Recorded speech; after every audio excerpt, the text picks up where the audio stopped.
Thế giới hôm nay xin chào các bạn. Theo bạn, ở đâu mà chồng đi nhậu, vợ thì ở nhà luyện võ thế này? Comment suy nghĩ đầu tiên của bạn cho mọi người biết nhé. Bình Định là địa phương có giọng nói khá đặc trưng ở Việt Nam. Nơi đây cũng thường được mọi người nhắc đến như một vùng đất của võ thuật. Khi có rất nhiều võ đường được lập ra, thậm chí còn có những câu thơ nói về việc nữ tử Bình Định cầm roi đi quyền. Tuy nhiên, đó chưa phải là tất cả về nơi đây. Bạn đã bao giờ nghe về những trái bí khổng lồ mà chỉ dân Bình Định mới có thể trông được? Hay những đàn cá voi thường xuyên ghé thăm? Thậm chí là giếng nước thần có thể chữa bách bệnh. Hãy cùng Thế giới hôm nay khám phá 15 điều độc lạ ở Bình Định mà không nơi đâu có được nhé. What?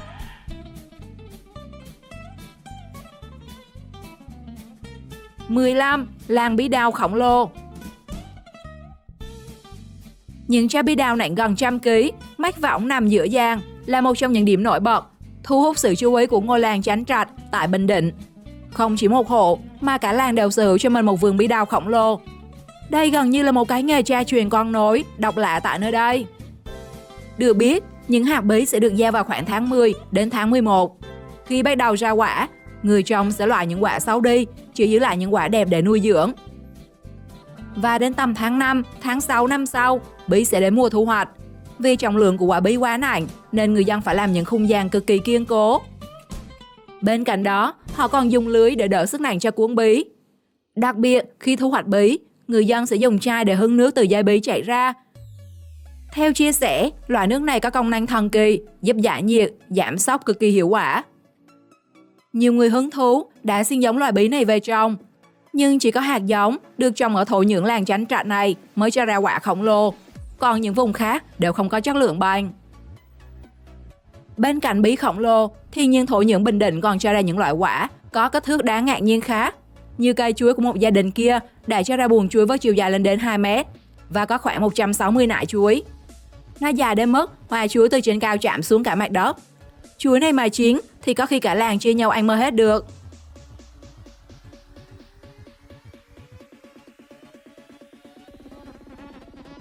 (14) Những người ngủ trên cát.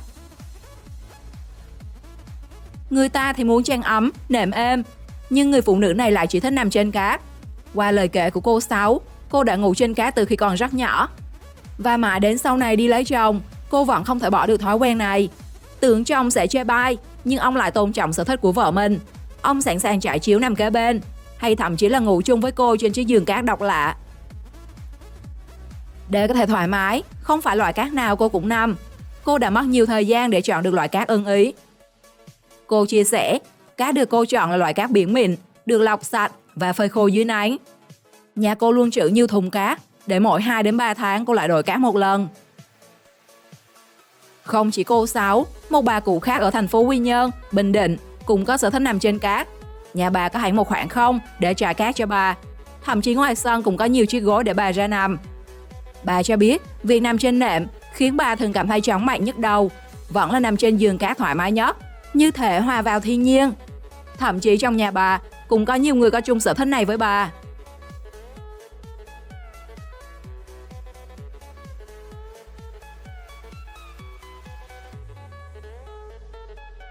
(13) Tắm biển 12 giờ trưa. Ở Bình Định, người dân đi nắng giữa trưa luôn có những cách che chắn cực kỳ thú vị. Tuy nhiên, sợ nắng là thế, nhưng vào ngày Tết Đoan Ngọ, giữa cái nắng đúng 12 giờ trưa, người dân Bình Định lại đua nhau kéo ra xuống biển đi tắm. Theo phong tục tại đây, người dân quan niệm tắm biển vào đúng 12 giờ trưa trong ngày mùng 5 tháng 5 âm lịch sẽ giúp họ rửa đi hết vận xui và đón thêm nhiều tài lộc. Điều này đã được diễn ra trong nhiều năm qua. Thậm chí nếu người nhà không thể ra biển, những người còn lại sẽ mang thùng mang xô ra xách nước về cho người nhà. Bạn đã từng tham gia các đón Tết Đoan Ngọ độc lạ này ở Bình Định chưa? Chia sẻ cho mọi người biết nhé!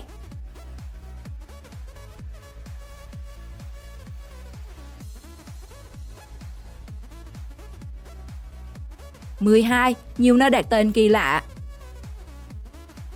Bình Định sở hữu rất nhiều cái tên cực kỳ độc lạ, như ở thị xã An Nhơn, có một phường lấy tên là Đập Đá, và nhiều địa danh ở khu vực như ủy ban, trường học, công viên cũng đều lấy tên này. Cái tên khiến nhiều người dễ liên tưởng đến những hoạt động khá thú vị.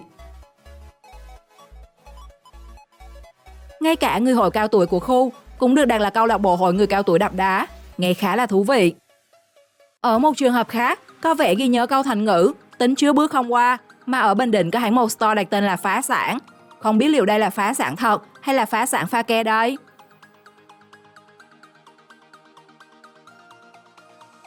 11. Xem cá voi xanh. Nếu bạn là người yêu thích cá voi, hãy ghé về Bình Định một lần, vì đây là nơi duy nhất ở Việt Nam thường xuyên xuất hiện cá voi săn mồi trong năm. Theo chia sẻ của những người dân và thợ lặn biển, cá voi vào rất gần bờ, có khi cách bờ chỉ chừng 500 mét, và thường đi theo đàn 3 đến 4 con là ít. Bên cạnh đó, các chuyên gia cho rằng việc cá voi xuất hiện thường xuyên thế này là khá hiếm, là dấu hiệu của việc vùng biển có nhiều nguồn thức ăn, do đó mà còn có sự bảo vệ vùng nước cho cá voi. Nếu bạn đến Bình Định nhưng chưa kịp gặp cá voi, thì bạn hãy ghé xem nàng tiên cá ở Cù Lao Xanh này nhé, cũng thú vị lắm đấy.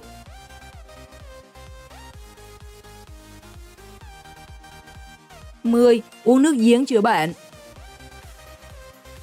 Nếu đã đến Bình Định, bạn nhất định phải ghé thăm bảo tàng Quang Trung. Đây là nơi còn lưu giữ 2 di tích từ thời Tây Sơn là giếng nước và cây me, di vật trong vườn nhà của ông Hồ Phi Phúc, cha của 3 anh em nhà Tây Sơn ngày xưa. Giếng nước ngày xưa được ghép bằng đá ong, không có vữa hồ, không có thành giếng, sâu khoảng 8 mét, đường kính gần 1 mét. Sau này, để bảo vệ giếng, nên bảo tàng Quang Trung mới xây thêm thành giếng và hàng rào bảo vệ như ngày nay. Và với người dân cũng như du khách gần xa, đây là giếng nước thần. Ai ghé nơi đây cũng đều múc nước giếng lên mà uống, cũng như rửa mặt để cầu điều may. Có người nhà có người bệnh đã đến giếng nước múc nước và khấn trước tượng thờ, mang về cho người thân uống, đã khỏe hẳn sau không ít lâu. Những người xung quanh biết thế nên cũng đến giếng xin nước về uống.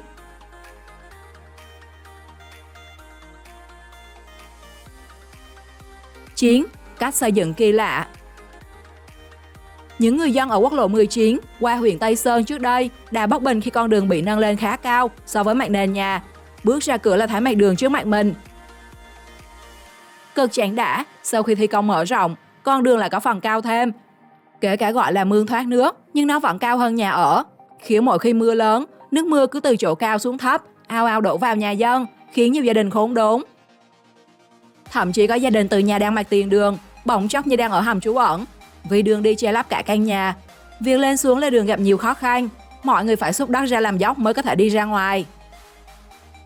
Ở một diễn biến khác, một con bò khi đi qua kênh thủy lợi đã vô tình trượt chân, làm thanh dàn lộ ra cốt gỗ bên trong, khiến người dân hoang mang và nghi ngờ công trình có sai phạm thi công. Tuy nhiên sau khi kiểm tra, trừ thanh gỗ đó, những thanh dàn khác đều đủ tiêu chuẩn, khiến người ta cảm thấy khó hiểu về thanh cốt gỗ kia.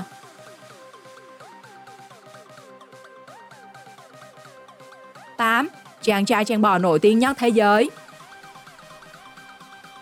1, 2, 3, 4, 5, 6, 7, 8, 9, 10, 11. Dù không sở hữu một ngoại hình bắt mắt, thế nhưng anh chàng trang bò đến từ Bình Định này lại khiến người ta kinh ngạc khi thu hút sự quan tâm của cộng đồng mạng, chỉ với một màn vu vơ đếm số bằng tiếng Anh. Thậm chí nhiều tài khoản có tích xanh, ngôi sao cỡ bự như Snoop Dogg, Chris Brown quảng bá ầm ầm trên trang Instagram của mình. Đặc biệt là Snoop Dogg, người đã liên tục chia sẻ các clip của anh lên trang cá nhân, thậm chí là dùng Face App để ghép khuôn mặt của mình vào các video của show y tiết. Không chỉ có những bài chia sẻ trên mạng, cuối năm 2020, chàng trai trang bò này còn góp mặt trong MV của nam rapper Wiz Khalifa. Khi ca khúc lên sóng, không ít người phải ngưỡng mộ, trong đó có cả Đen Vâu. Anh còn đăng hẳn bài Boss để thể hiện sự cảm thán của mình.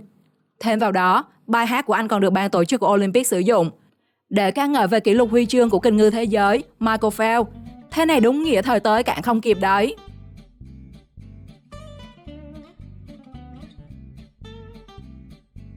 Bảy. Bức tường bí ẩn dưới đáy biển.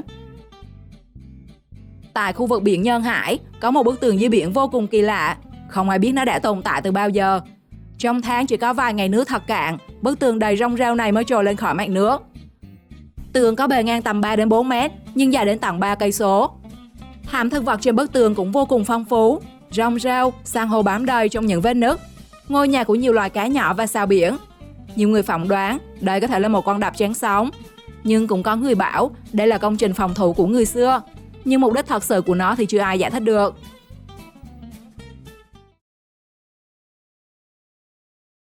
6. Những tảng đá chém đầu. Tại ngôi chùa cổ Tháp Tháp Di Đà có niên đại hơn 400 năm, có một hòn đá được biết đến như tấm thớt chém đầu của quân Tây Sơn. Theo tương truyền, phiến đá được đặt trước cổng thành sau khi Chúa nguyện ánh cho gươm chém xuống hàng trăm mạng người. Dù cả trăm người xúm lại, cũng không thể khiến hòn đá di chuyển. Vì thế mà nó cứ nằm đó qua năm tháng. Mỗi đêm, nhiều tiếng khóc ai oán vọng ra từ tảng đá, khiến người dân sợ hãi không bao giờ dám ra ngoài vào ban đêm. Thậm chí, cuộc sống của người dân nơi đây cũng trở nên bất ổn, không thể ăn nên làm ra. Ngoài ra, trong sự kiện đẫm máu ngày đó, còn có một hòn đá hiện đang ở chùa Hương Quang, cũng chất chứa nhiều ủy khuất. Nó được dùng để những người lính kê đầu và chịu sự đau đớn khi bị voi giẫm. Cứ đến đêm ngày 14, ngày rằm, ngày 30 và mùng 1 âm lịch, thì những người dân sống gần hòn đá thấy có 5 cô gái từ hòn đá bước ra, đi lững thững, hoặc thấy 5 luồng sáng rực rỡ từ hòn đá bay lên. Có một thầy Pháp từng đưa hòn đá về nhà, nhưng sau đó vòng đen của gia đình ập đến, liên tục có nhiều chuyện ma quái xảy ra, và người trong nhà chết không rõ lý do, khiến thầy Pháp không dám giữ nó trong nhà. Những hòn đá này luôn mang những âm khí nặng nề, khiến người dân khiếp sợ, thậm chí đến khi nương nhờ cửa Phật, hóa giải sự không may cho người dân. Các sư thầy, sư cô đôi lần vẫn bị những âm hồn dọa trong chính sân chùa, khiến nhiều người vẫn ám ảnh đến sau này.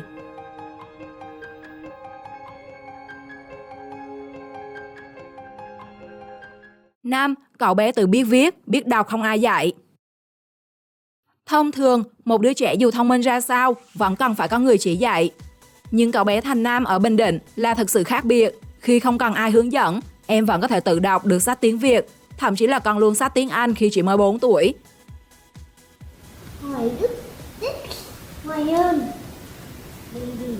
Ban đầu người nhà và hàng xóm không tin, chỉ nghĩ con cháu được ai đó chỉ đọc. Nhưng khi thử nhiều lần, họ mới thực sự tin cậu bé có một sự thông minh tuyệt vời. Gia đình đã liên hệ với chính quyền, mong được sự hỗ trợ để em Nam có được một môi trường học tập tốt sau này.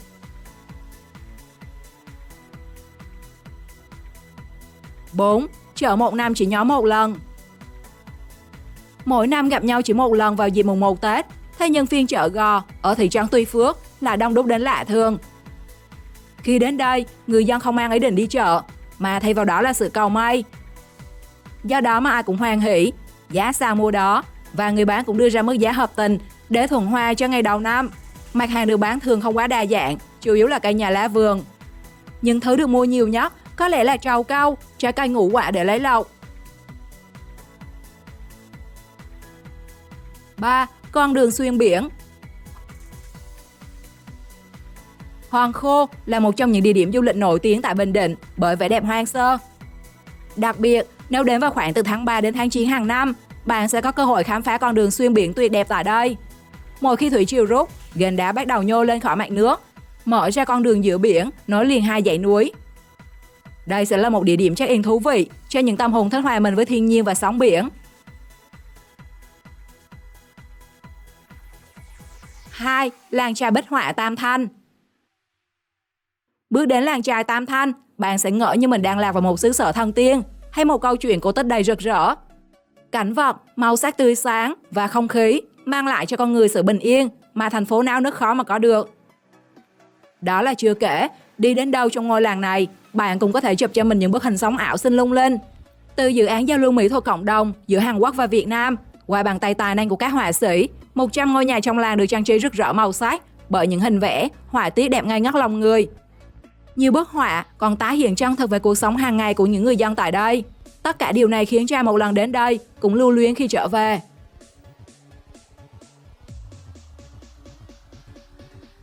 1. Tháp Chăm. Theo thống kê, tại Bình Định hiện đang có đến 14 ngôi tháp Chăm. Đây là công trình kiến trúc tôn giáo của Vương quốc Champa cổ xưa, mang đặc trưng của kiến trúc Ấn Độ giáo. Mỗi khi bước vào tháp, ta có thể cảm giác như bước vào lòng đất.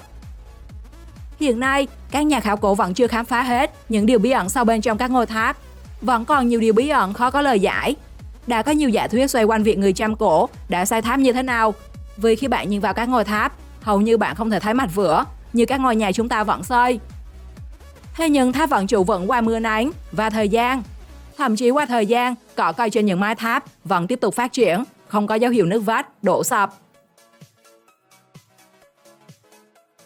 Bạn có ấn tượng về điều gì ở Bình Định? Chia sẻ cho mọi người biết dưới phần bình luận nhé! Đừng quên theo dõi kênh để đón xem nhiều thông tin thú vị khác. Chào tạm biệt và hẹn gặp lại!